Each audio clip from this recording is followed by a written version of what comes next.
Stand by. This is your 1-minute warning. Stand by.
Good afternoon, ladies and gentlemen. My name is Nirav Shah. I'm the director of the State of Maine's Center for Disease Control and Prevention. I'm here with you today to provide an update on the COVID-19 situation across the state of Maine. And as we have for several days now, we begin today's update on a sad note. Maine CDC is reporting 3 additional individuals with COVID-19 who have passed away.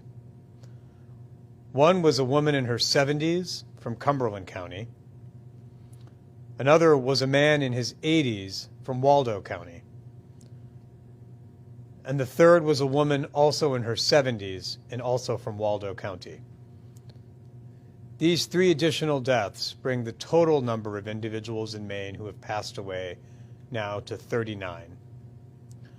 I think it's important that we pause for a moment to reflect, as well as remember that each and every one of these data points that we talk about is in fact a person.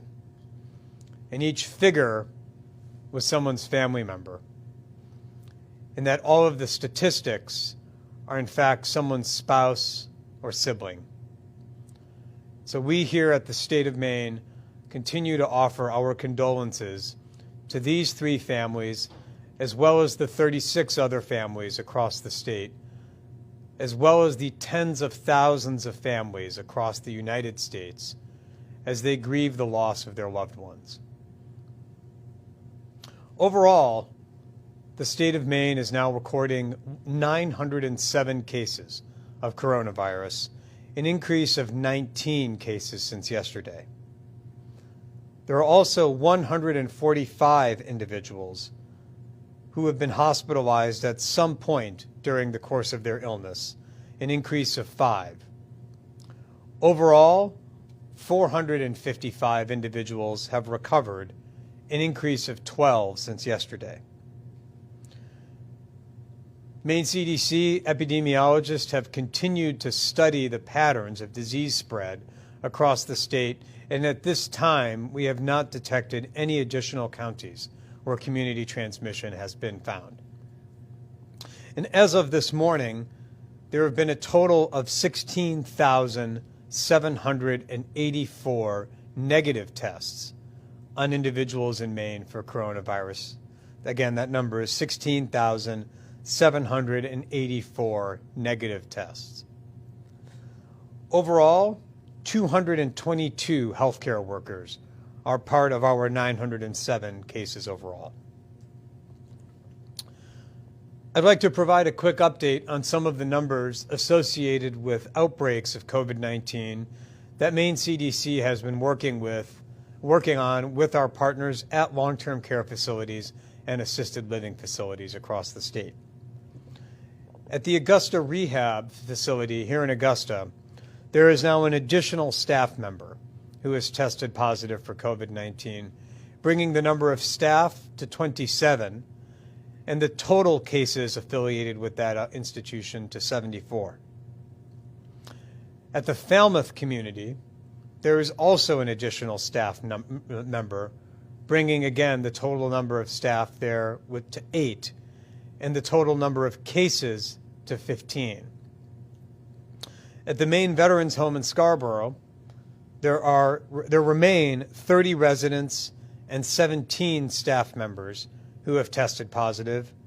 In addition, there's also one additional individual who has passed away at the Maine Veterans Home in Scarborough, bringing the total number of individuals who have passed away there to 5, and the total number of cases at the Maine Veterans Home to 47.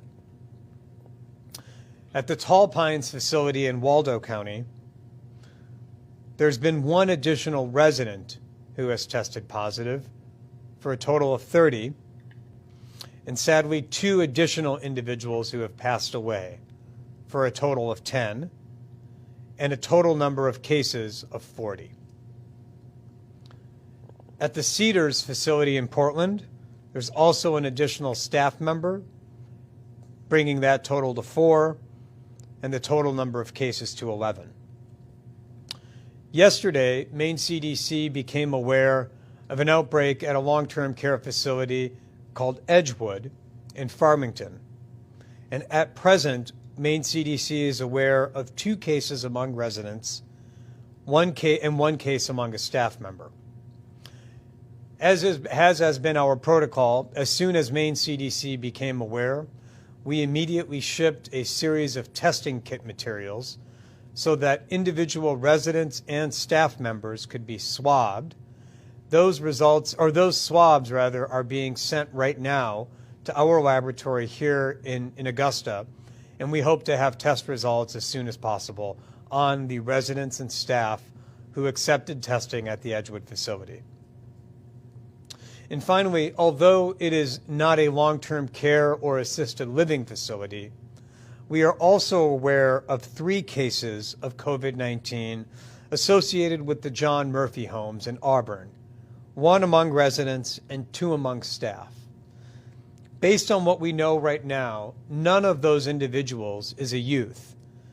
Again, based on our preliminary reports and investigation, the cases are among adult members of the John Murphy home community in Auburn, but more investigation is underway, and we are also proceeding with testing individuals and staff members associated with that facility. Overall, between long-term care and assisted living facilities in Maine, there are 123 residents, an increase of 3, and 67 staff members, an increase of 4, for a total of 190 individuals statewide. In terms of the critical assets that Maine CDC tracks, there remain a total of 314 ICU beds, 170 of which remain available across the state. There also remain 333 ventilators, 277 of which are available. On top of that, there remain available 367 alternative ventilators. At present, 18 individuals in Maine are reported to be in intensive care units because of their COVID-19, and 24 individuals are reported by hospitals to be in non-intensive care unit beds. And overall, across the state, 10 patients remain on mechanical ventilators because of their COVID-19. I'd like to take a moment now to talk a bit about the work that we've been doing around distribution of PPE. For several weeks now, we've talked about PPE, we've talked about who it's going to, who requests it, the ways in which it's been used, and the shortages that have affected not just the state of Maine, but the entire country. I'd like to take a step back from those discussions and talk a bit more globally about the amount and the volume of PPE that the state of Maine and our partners have distributed since we began our activation. So since approximately March 8th,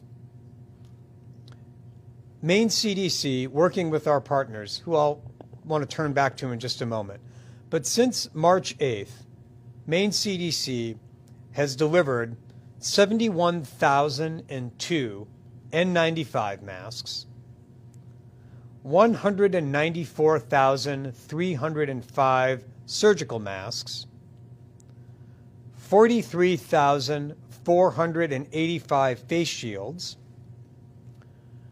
215,847 gloves, 21,384 disposable protective suits, 5,138 shoe covers, 42,214 surgical gowns, and just about 600 boxes of hand sanitizing gel. That amounts to just under 600,000 pieces of PPE that have been distributed across the state. To put that number in context, I asked my team to do the math on what that actually looks like. That is the equivalent of 6 tractor trailers filled of PPE that the state of Maine and our partners have distributed to healthcare workers, fire and EMS, hospitals, and everyone on the front line over the past 6 weeks. Again, that's about 6 tractor trailers full of PPE. Now, we didn't do this alone. There's a large team of people that have been working days, nights, weekends, and holidays to keep that PPE going. Again, it's on the order of 20,000 pieces per day, 100,000 pieces per week that are going out. And that team is comprised principally of the staff at the Maine CDC and our Public Health Emergency Preparedness Program. They've been the ones quarterbacking the intake of PPE as it's been delivered by the Strategic National Stockpile, the orders that come in and the requests from healthcare facilities across the state, and the major logistics challenge of getting it all out within 24 or 48 hours. And so I'd like to just take a moment to thank the team in the Public Health Emergency Preparedness Program for everything that they've been doing. Now, they haven't been doing this alone. We've had immense and wonderful partnership with our colleagues in warehouses and logistics, with our colleagues at the National Guard, and with our colleagues at the Department of Transportation. They're the ones who have helped us load this PPE and ship it out and deliver it. The bottom line here, folks, is that this effort, as it's been going on for the past 6 weeks, has involved delivering PPE for Maine people, and it's been done by Maine people. This PPE, this 600,000 pieces that we've delivered, has gone to your neighbors, people in your towns and communities who use it every single day to keep themselves safe, to keep their patients safe, and to enable them to continue showing up on the job every day. And it's been delivered by those same people, by your friends, by your neighbors, people that you know who might be in the National Guard doing their service, people who you know who may work in state government, people who you may know who work in logistics at warehouses. This effort really has been a community-led effort, and it's been done for Maine people, for the benefit of Maine people. And I'd just like to take a second to acknowledge them and to thank them for helping keep that delivery of PPE going.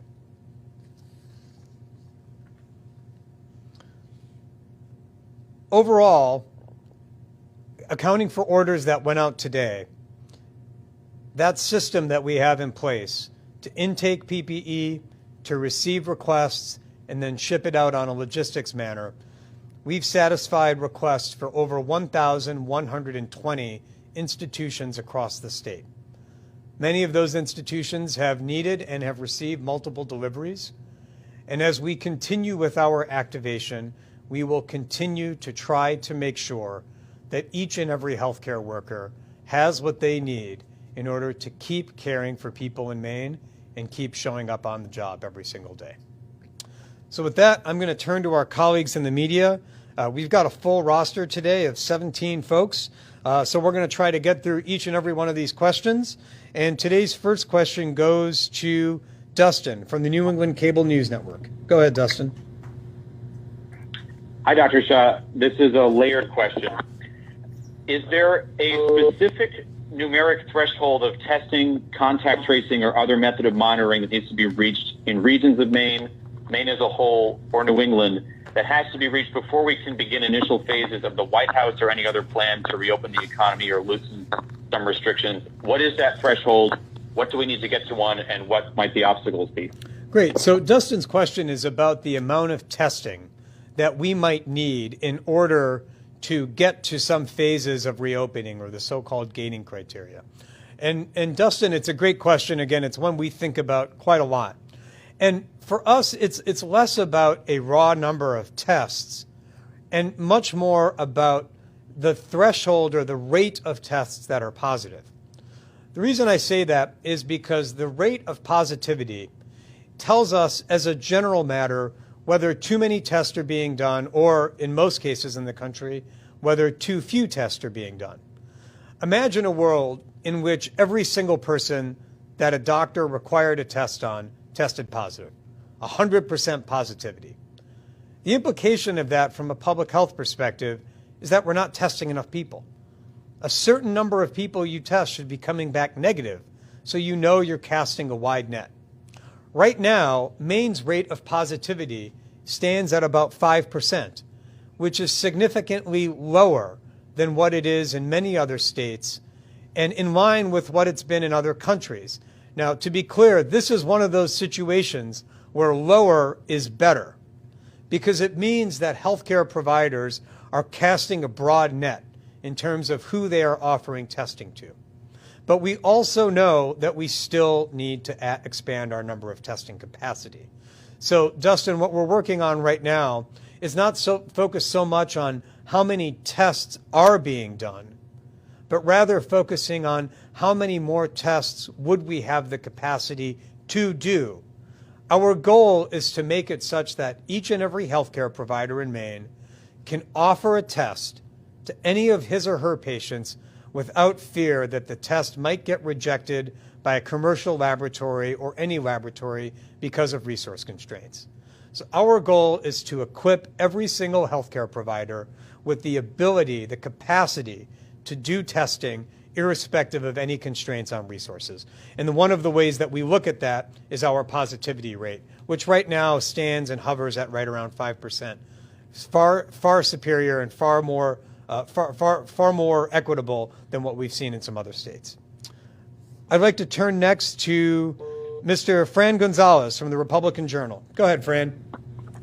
Hi, Dr. Shaw. Thank you for taking my call. I have two questions. The Maine Army National Guard brought in 4 troops on Monday to the Commons at Tall Pines in Belfast to help with cleaning and infection control. My question is, did this directive come from Governor Mills' office, the CDC, or did Tall Pines initiate this? And also, will we be seeing more Guardsmen troops sent to other facilities? And my second question is, what is the specific process or protocol for long-term care facilities to request PPEs to the CDC? Great. Thank you. So Fran raises 2 questions. The first is about the role and the partnership that we have with the men and women who serve in the National Guard. And then the second question is about the process for PPE. And Fran, ever since we have been, again, starting our work, the National Guard has been active and involved and embedded with us here at MEMA on a day-to-day basis. Multiple times per day, we're interacting with them. Right now, as you noted, Fran, there are a few Guardsmen and women who have been deployed to the Tall Pines facility to help with cleaning and sanitation. The reason that's so important is that as folks at the Tall Pines facility move from one room to another, those rooms need to be cleaned and turned over so that other folks can be moved into them. In conversations that we have been having with the Tall Pines facility, last week they indicated that one of their top concerns was being able to turn over those rooms quickly. So essentially that sanitation, that vital environmental health function. So we touch base, as we do, with our colleagues to see what resources were available. The National Guard had individuals who were willing and able to be deployed to serve that role, and so that's how that's come to be. And by reports from Tall Pines, that relationship, that deployment has been very helpful for them. More generally, Fran, the procedure for any institution, whether that's healthcare or otherwise, to request assistance from the state, whether it's PPE or for environmental health services, is largely the same. That is to say, those institutions are asked to go first to their county emergency management agency to make that request.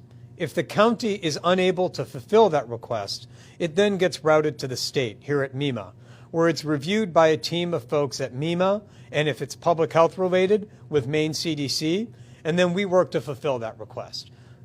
The reason that's important is that the process for making those requests is one that's unchanged. It is consistent with other activations.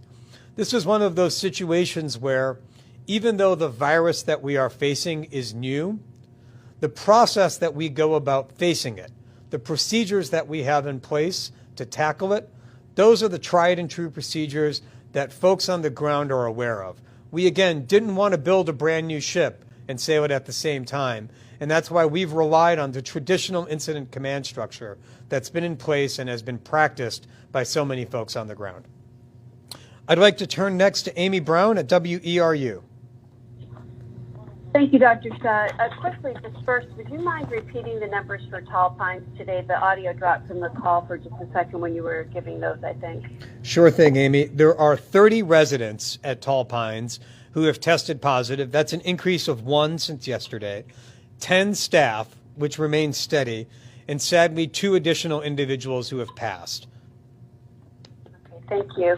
And can you weigh in on the U.S. CDC Director Robert Redfield's comments yesterday about preparing for things to get much worse this winter when we still have COVID and flu season starts? Well, Director Redfield, so Amy asked about comments that the U.S. CDC Director, Dr. Robert Redfield, made with respect to the possible resurgence of COVID-19 in the winter. And Dr. Redfield in particular was concerned about the intersection or the co-occurrence of COVID-19 along with the flu season. Amy, and as everyone's aware, that's something that we ourselves were concerned with way back in January as we started working on COVID-19. That risk has a possibility of recurring come winter. So I don't disagree with Dr. Redfield there. But what I will tell you, Amy, is that the risk of resurgence that I'm looking at right now is not so much one in December, but it's one that could occur even more quickly this summer, depending on how the reopening process goes and the ways in which physical distancing measures may or may not be abided. So while I'm concerned about what might happen this winter, I'm keeping my eye a little bit closer, which is to say to the summer months. I'd like to turn next to Brad Rogers at WGME. Thank you, Dr. Shaw. The U.S. Senate just passed the Health Care Enhancement Act. It goes to the House now. Under that bill, Maine would get at least $16 million for COVID-19 testing. What would you do with that money, and is it meaningless unless the U.S. scales up production testing reagents and kits? Great. So Brad's question is about legislation that's currently working its way through Congress. And Brad, I don't want to speculate because as everyone knows, the deal is not done until the deal is done and signatures have been applied and the money has been transferred. So that being said, based on what we know of that legislation right now, a certain fraction of it would be set for testing. And what we would want to spend that funding on would be at least three things. Three things that we know are essential for the testing to happen. The first is more equipment. Now, right now, we've been doing a lot of testing. All of our testing has been on the so-called PCR. That's the DNA RNA test. But we know there's another wave of testing coming down the horizon. The testing that's so-called the antibody testing that we've talked about. That antibody testing will require an investment.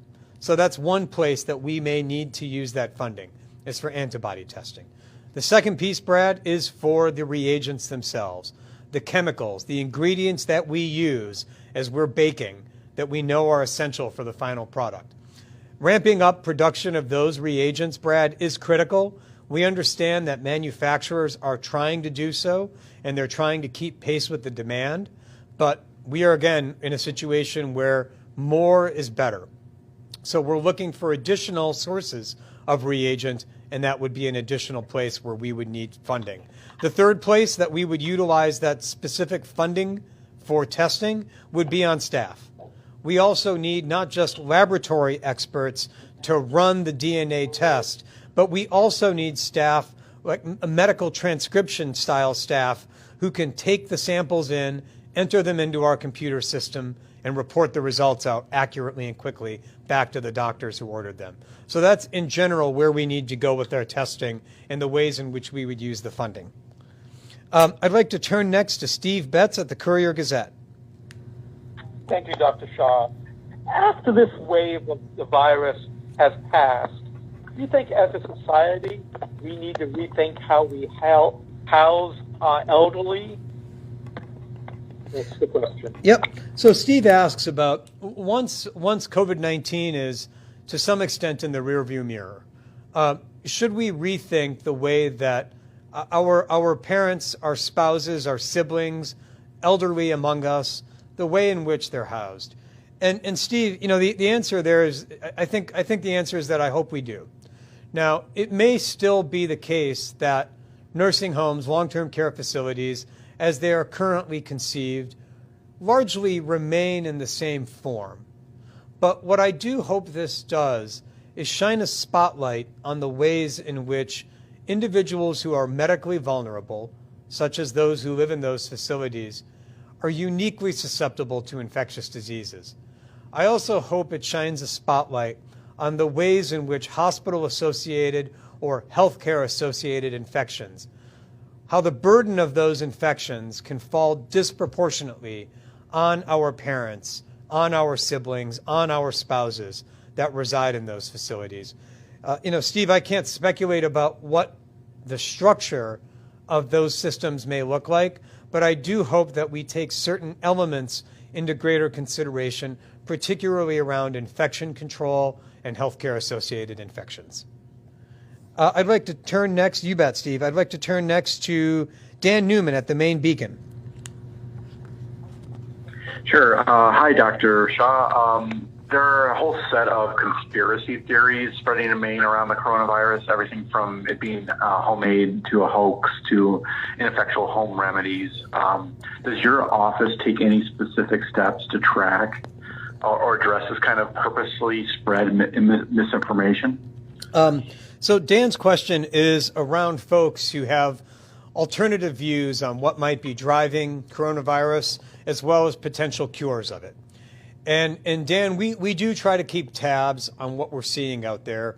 The folks who run our various social media pages, as well as our communications team, frequently receive emails. And so we do have something of a sense, a bit of a temperature on where things stand. Here's what I'll say, Dan. We jump in the fray if we see information that we believe to be dangerous. To give you a very concrete example, an individual wrote me several weeks ago because this individual had read and believed that being in a very high temperature sauna for a prolonged period of time, on the order of about 140, 170 degrees, would cure what was ailing him. That's more than just misinformation. That's downright dangerous. And so the second I saw that email, I chimed in. There are others who have different views on the origins of coronavirus. And based on everything we know right now, the origins of coronavirus are consistent with what the scientific community has said. But, Dan, the bottom line here is that folks are looking for answers at a time when there aren't many answers. And as much as I always try to be straight with people, a lot of times that entails saying those three most difficult words for anybody to say, which is, I don't know. And oftentimes when people hear the phrase, "I don't know," they will seek out security from someone who believes that they do know, even if what that person is saying is not grounded in good science. I think it's a good opportunity for me to remind folks that there are trusted, reputable sources of information out there. And if you have questions about the coronavirus, the first stop that I would ask you to go to are the web pages of the Maine CDC, the US CDC, or the World Health Organization. That information is scientifically grounded, and if they don't know something, if I don't know something, we'll tell you. But that's not a reason to go search for an answer from someone who may have a different agenda. So thanks for raising that question, Dan. I'd like to turn next to Steve Missler at Maine Public. Thanks, Dr. Shaw. Real quick, roughly how many tests is Maine CDC performing on a daily basis? And would you be willing to provide that data as part of your briefing or on the website going forward?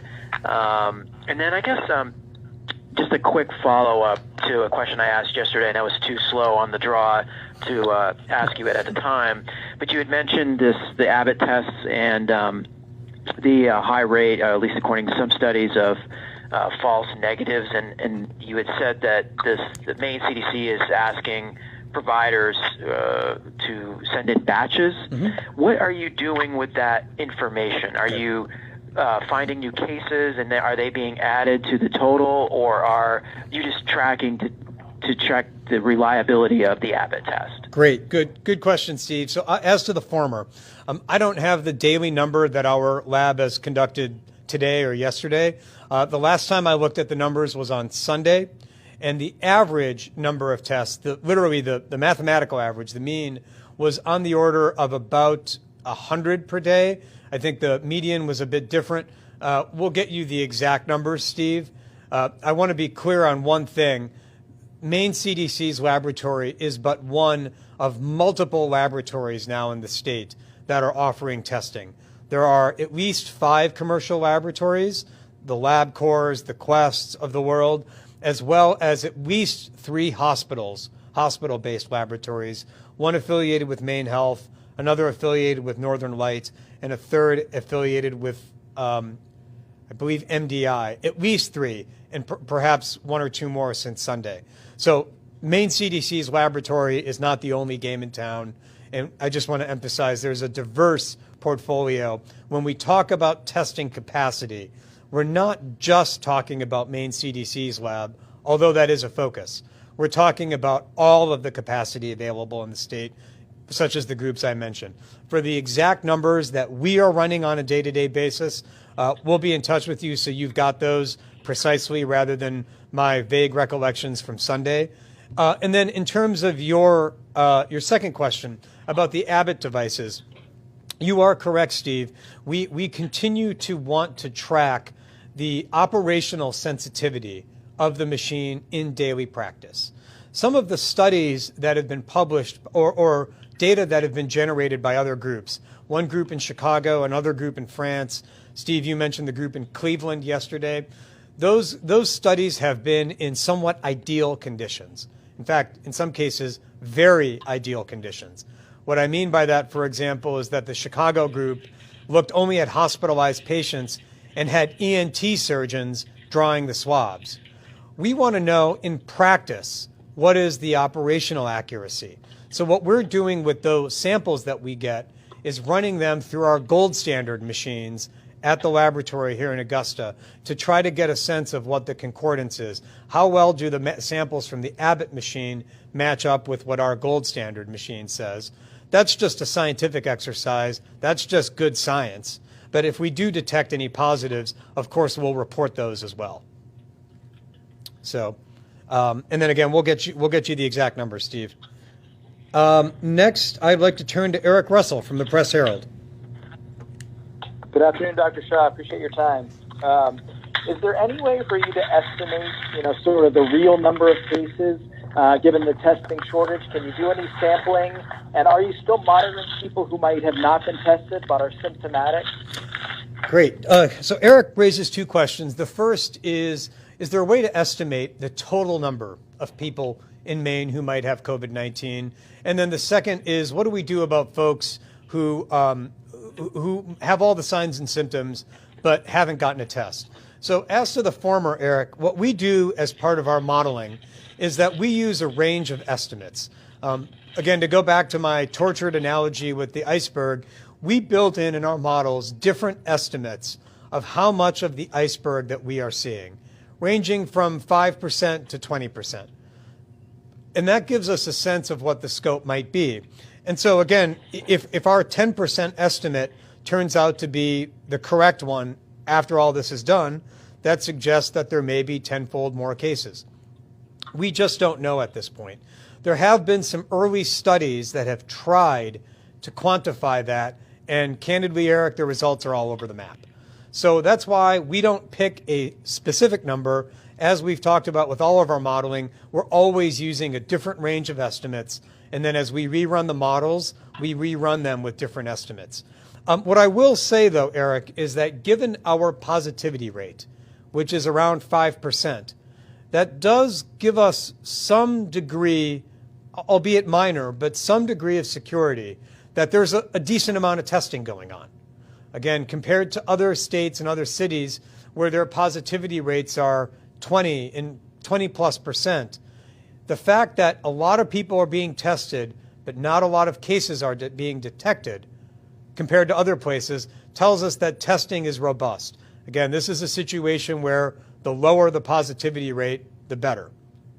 Now, Eric, you asked a second question about individuals who have symptoms but aren't necessarily getting a test. Not too long ago, the National Association of Disease Detectives, that's not their official name, but their official name is CSTE, but I think of them as the National Association of Disease Detectives, published a definition for how states should start accounting for the exact type of person that you mentioned, Eric.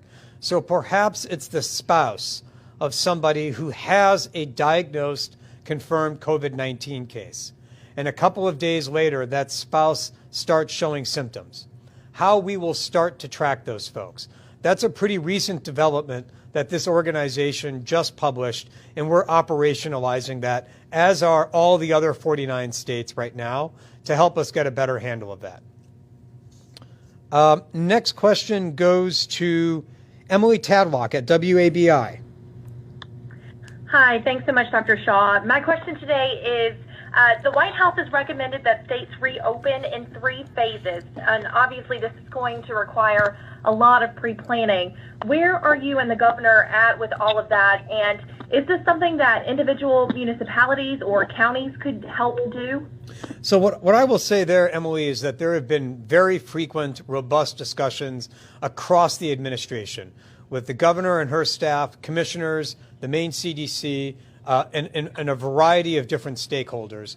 I know that the governor has been thinking about this very intently and has been very focused on the ways that this can go about.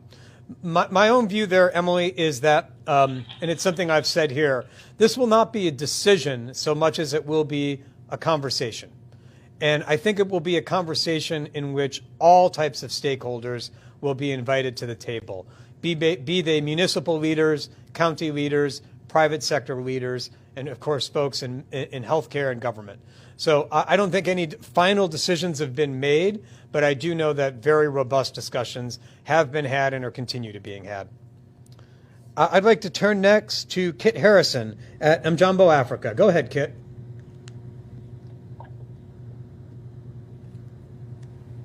Hello, Dr. Shaw.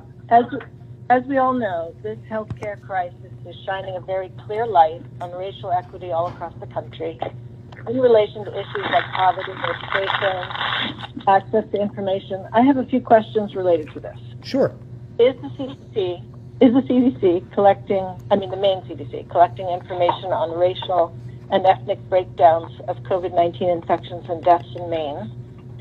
Assuming you are, is that information available, or at what point will you make it available? And finally, yesterday you announced a Frontline warm line to manage the emotional toll the crisis is having on frontline workers.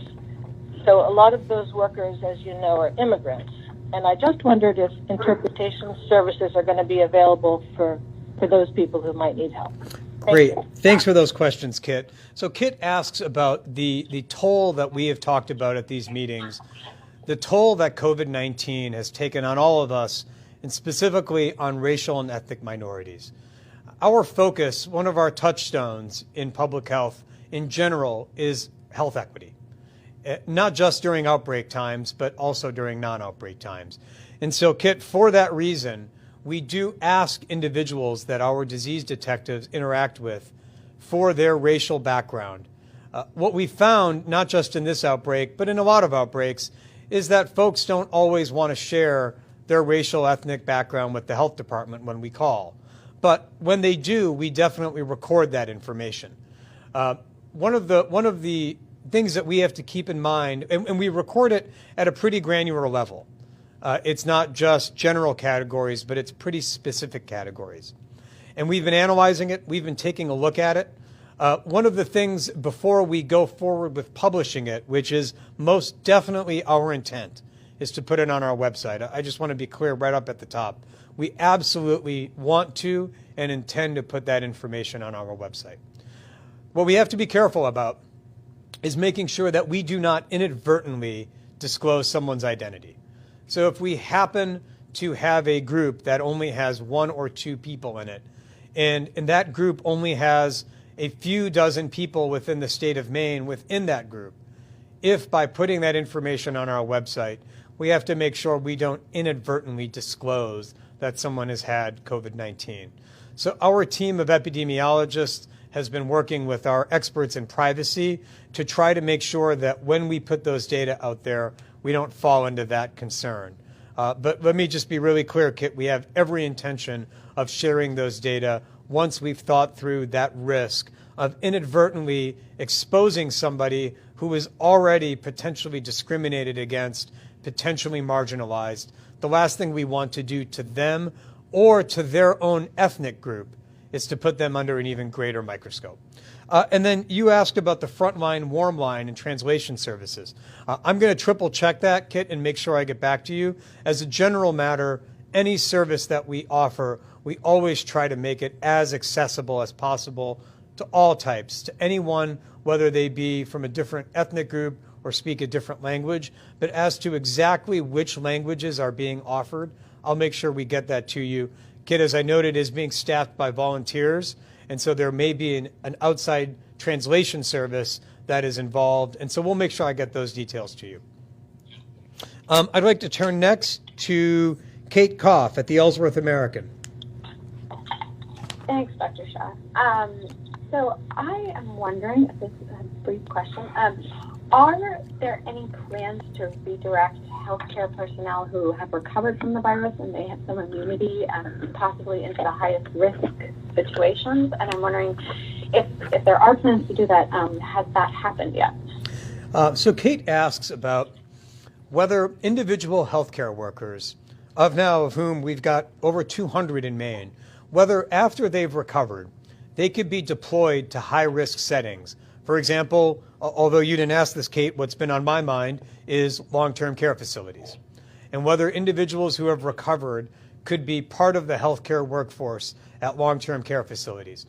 The answer, Kate, is that that's been something that's been under discussion. Our medical epidemiologist and I have been talking about this exact thing, whether they were recovered or perhaps in the final stages of being recovered. At what point could we safely have them back in the workforce, knowing that their risk of getting reinfected is low? It hasn't happened yet as a deliberate matter. Now, it's entirely plausible. The number I don't have right in front of me, Kate, is what percentage of those 222 healthcare workers have themselves recovered and are already back in the healthcare workforce. We've been tracking recovery since day one. So it wouldn't surprise me to know that a sizable fraction of those 222 are already back in the healthcare workforce. That's not necessarily deliberate. That's just what it means to be recovered. It means you can safely re-enter the workforce. But Kate, your question was more specific about redeployment. our medical epidemiology team has talked about just this idea of whether these recovered folks could be deployed into high-risk settings. We haven't had to do that yet, but depending on how the outbreak evolves, that's an option that we've got. It's something that we've started thinking about, but we have not yet done so deliberately. I'd like to turn next to Don Kerrigan at News Center. Go ahead, Don. Yes, good afternoon, Dr. Shah. Thanks for taking my question. I have 3 questions relating to PPE. The first is, I believe yesterday you mentioned there were, I think, well over 100,000 of the N95 masks in your current inventory. Is that enough for a while? Second question, once you can, are you going to start stockpiling PPE of all types in preparation for a second wave, whether summer or next winter? And the third question about PPE, we've got people and businesses around the state who've been making various things, such as face shields. This ranges everything from people at home in their garage or basement to companies like Bath Iron Works and other fabrication businesses. Are those products actually getting deployed, getting used in the healthcare setting? If somebody makes a face shield on a 3D printer, whether in their basement or in a manufacturing plant, are those things actually getting used? Great. Thanks for those questions, Don. The first is with respect to N95s. Just to give you the exact number, as of right now, as of this morning, our inventory of N95s is 179,750. As it turns out, 14,020 are being shipped out today. So tomorrow that number will be less, 14,020. Again, we're at 179 right now, and 14,000 N95 masks are going out just today alone.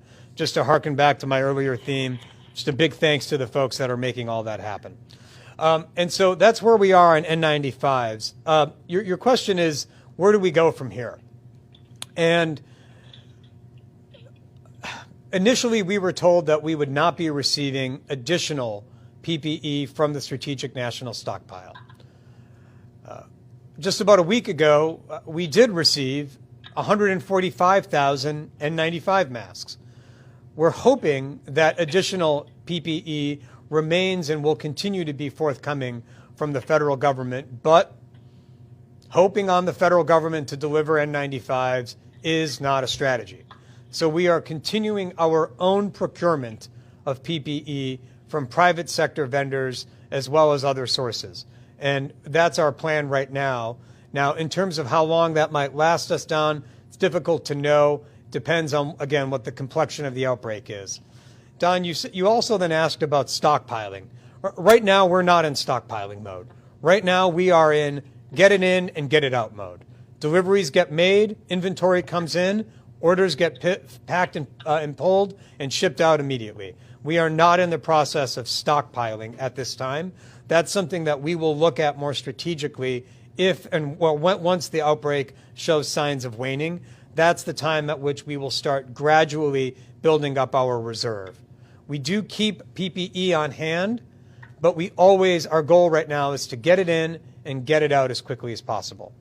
And then, Don, you asked about masks and face shields and other such pieces that are being made by manufacturing groups in Maine that have converted their production. I've read about a lot of those. I've got to say, each and every one of those stories I've read about, a father-daughter team that's now making face shields, each and every one of them brought a warm glow to my heart. We are trying to figure out ways to utilize that production. Right now, I think a lot of that use, Don, is being done and distribution is being done at the community level. So we're not necessarily accessioning it into our inventory. We deal usually in the hundreds of thousands. And so from my understanding, a lot of those productions that are occurring at the local level are going to folks in local communities as opposed to coming into our warehouse. And I just want to give a big thanks out to each and every one of those groups right now that's working on making that PPE at the local level and getting it to folks in their own neighborhoods and communities. Got a couple more questions. Next is Isha from the BDN. Go ahead, Isha.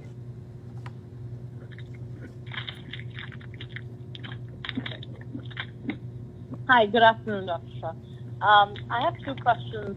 My first one is about the IHME model, which was updated today to say that Maine can start relaxing social distancing rules by May 13th. Is this close to when the Maine CDC expects the state to start using social distancing, and what factors will go into making that decision? Great. Go ahead. Go ahead. And your second question? Second question is, can you confirm that the use of critical care beds and ventilators in Maine hospitals is down across the state when compared to pre-pandemic times? And what, if that is true, what does it say about Maine's preparedness in response to coronavirus? Great. So as to your second question, Isha, about critical care utilization, we'll try to get you a sense of what it has been during the pandemic as opposed to before. I don't have the pre-pandemic numbers here with me today, but we'll be able to get those to you in short order. You know, in terms of the IHME model, as well as other models, as you've probably noted, even the IHME model has been changing itself pretty quickly. A couple of days ago, it had a different date. That's what models do. They change as new data come in. Our models, again, are trying to just help us get a sense of what factors we need to be thinking about for our own planning, and a little bit less about any potential forecast or prediction. What I will say is that it's less at this point about relying on a model. The modeling exercises initially that we've talked about were helping us to get a better sense of scenarios for resource utilization. Right now, what's driving our decisions and our thinking about any reopening is much less a model and much more the day-to-day figures and looking backward on things like moving averages over the past 14 days, as opposed to projections that are going forward. To put it more directly and succinctly, we're looking, as we think about the next 14 days, we're looking at what's going on today. Whereas previously, as we looked at the next 14 days, we were relying on projections. Right now, we're looking at what the virus is doing today as we think about where we need to go. And that's really the fundamental basis upon which we're thinking about this, as opposed to any types of projections by models themselves. I'd like to turn next to, go ahead. Sorry, is that because you're relying on the past 14 days, you're saying, is that because of the fact that there's now enough data to rely upon to base your own projections, as opposed to before when there was not enough data and projections were the best estimate? Yep, so Isha's question is now whether the models are less valuable because we ourselves at the state level have more data. And actually, Isha, that's actually not the reason why. When we think about trajectory going forward, the best predictor of where things might go is not so much what a mathematical model tells us, it's just literally what has transpired. The IHME model is based almost directly on the experience with the virus in Wuhan, China. And it's just a scalar fit of that model to different states. And given now that we've had a fair amount of data that's been generated, as well as some trend lines, that gives us a more accurate representation of what might happen in Maine, rather than having to rely on the IHME model, which is still using data from the experience in Wuhan. So it really is more about localization and the data that we've got and the experience that we've had, as opposed to what might have happened a couple of months ago in another country. I'd like to turn next to Rachel Mann from ABC 7. Thanks, Dr. Shah. Yesterday you spoke a lot about how people shouldn't stop seeing their doctor for essential reasons, but for those without a primary care doctor who might be sick beyond a minor cold, but maybe not have COVID symptoms and are on the fence about seeking health care in these times, in what way should they seek a primary care doctor, or should they just go to urgent care and wait till this is over to find a primary care to not overload that system? Great. So Rachel asks about ways in which people who might not have a primary care doctor could go about finding one. I actually got an email from somebody yesterday asking this almost identical question, Rachel. And what I responded was, one of the best places to start your search for a primary care doctor is with a federally qualified health center. Federally qualified health centers across the state specialize in primary care. That is their bread and butter. And we've been working with them throughout the coronavirus situation to make sure that they've got what they need to continue providing comprehensive primary care. So my recommendation to anybody out there who is seeking primary care assistance, maybe now is the time you'd like to establish care. A federally qualified health center is a great way to do so. I also want to just take a quick moment to acknowledge another individual who reached out to me who has been dealing with a chronic medical condition and had thought to actually hold off on going to get an injection that they were going to get or need to get, and decided after yesterday to go ahead and do so. And I want to thank that person for sending an email to somebody who sent it to me. I'm glad. I wish you all the best, and I'm glad you went that route. Really glad you went that route. I'd like to turn next to Mike Fern at the Maine Edge. Thank you, Dr. Shaw. I wanted to follow up on your figures regarding our healthcare workers. You said last week that healthcare worker infections were running around 21%, which fell in line with the nation's average of 20%. The 215 you figure that you gave us yesterday and today's 222 are actually running about 24.2% and 24.4% respectively, which is trending upward from last week. Do you think this ratio will continue to grow, especially in those congregate or long-term care settings? And if so, how concerning is that? And I have a quick follow-up about the antibody tests. Do you know if they're actually being shipped to the state first or to hospitals directly? And has that already begun? So, Mike, let me start with your first question on healthcare workers. And as I've talked about during these meetings, in public health, as in life, when you go looking for things, you find them.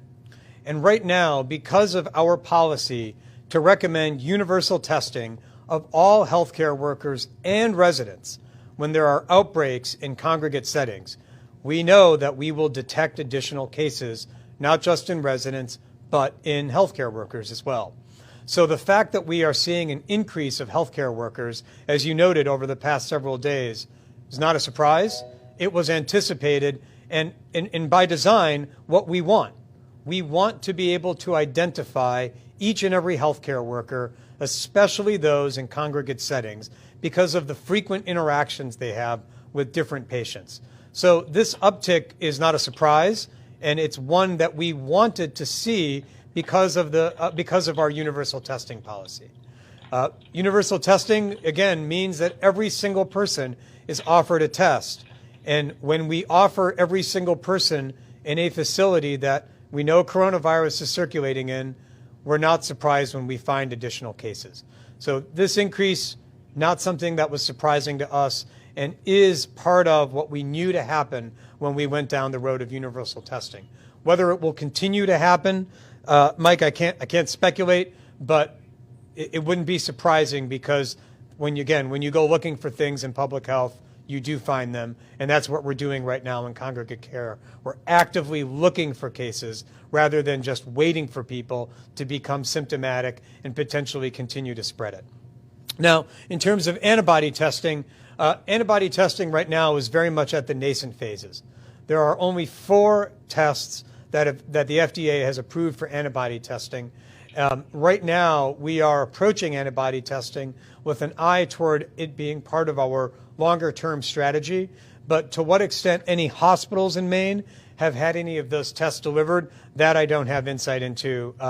That would really be something for the individual hospitals to be able to provide more information on. And today's last question goes to Megan from WMTW.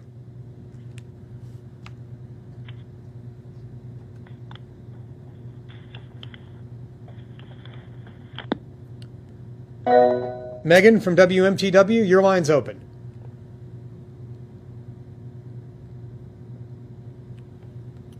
Megan, if you are... I keep getting muted. Oh, yeah. Yes, I'm here. I'm sorry. No, not at all. I kept getting muted and unmuted and all muted nonsense. Anyway, my question is about the Frontline warm line. It's been, or was launched about 24 hours ago, yesterday. I wondered if you had any kind of feedback, how well it was received, if you knew if people were actually taking advantage of it, and I guess just how it's been received in the last 24 hours. That's a great question, Megan. Megan asks about what the first 24 hours experience with the Frontline warm line has been.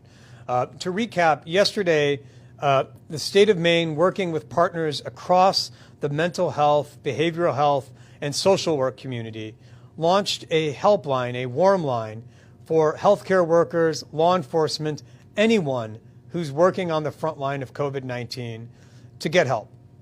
The emotional toll of COVID-19 has been one that's been felt across society. And although we've talked a lot about patients, family members who are grieving, I think we all have to acknowledge that healthcare workers who are contending with this day in and day out are also feeling the grief. And that's why we launched this warm line, to give healthcare workers and frontline workers a safe space that they could call and get help and be connected with other healthcare and mental health professionals, behavioral health professionals. Megan, I don't have with me right now the data on what the first day's experience has been. I did hear purely anecdotally through, again, someone who emailed somebody who sent the note to me, that someone that they know had called yesterday because they had some difficult interactions and were trying to grapple with where to go next and how to seek help.